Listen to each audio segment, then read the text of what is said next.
Hello everyone! Welcome to the first session of our evaluation learning series. May and Tom will take you through each of the 4 series, which are divided into different parts. First, make yourself comfortable. Get some water, maybe get some paper or a notepad. Are you ready? Okay, let's get started. So again, welcome to the evaluation learning series.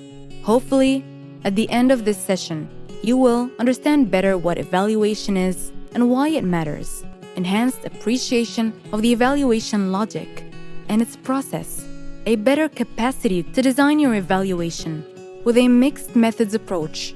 Don't worry, we'll explain more about that later. First, let's start with defining the term evaluation. In its broadest sense, evaluation can refer to any systematic process to judge the merit, worth, or significance of the evaluated object by combining evidence and values. At UNICEF, we follow the definition of the United Nations Evaluation Group, UNEG, which is composed of about 50 evaluation units in the UN system. According to UNEG, an evaluation is an assessment conducted as systematically and impartially as possible of an intervention, which could be an activity, project, program, strategy, policy, topic, theme, sector, operational area, or institutional performance. In the UN context, interventions include development interventions, humanitarian aid, peace building, climate mitigation, and adaptation, etc. So, what does this mean? First of all, evaluation plays a critical role in demonstrating the value of interventions and allows internal and external stakeholders to contribute their knowledge and views. At the end of the process, evaluation provides feedback and identifies ways for improvement and supports evidence-based decision-making. Evaluation is judged by its utility and actual use. It's important to remember, though, that evaluation in no way is equal to fault-finding and punishment. Evaluation relies on the methodologies of social science to gather, analyze, and present qualitative and quantitative data.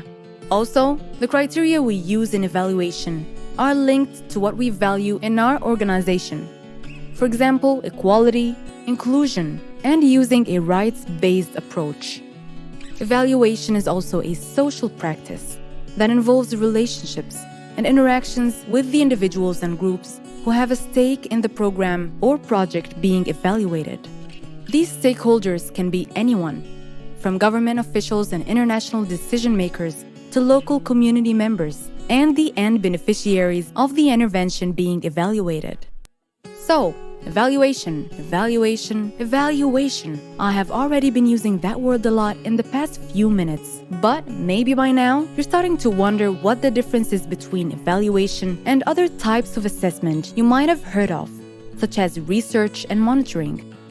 To differentiate the concepts, picture your car. An evaluation is like the occasional checkup of your car. Evaluation is an assessment of expected and achieved accomplishments, and is to be conducted as systematically and impartially as possible. The reason why we normally do evaluations is to get recommendations and identify lessons learned for improvement. Another reason is that evaluation findings contribute to accountability.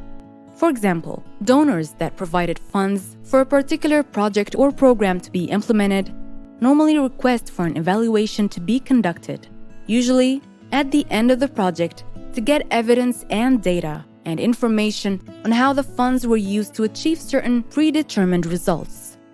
The fact that monitoring often goes together with evaluation, as M&E, is somewhat confusing. It is true that monitoring and evaluation share similar methods. While they are interrelated, monitoring and evaluation are different activities. Again, when thinking of your car, monitoring is like the dashboard of your car while you're driving. It tells you how fast you're going or how much fuel you have left. When you look at monitoring, it's used to routinely track the progress of the implementation process of a project or a program.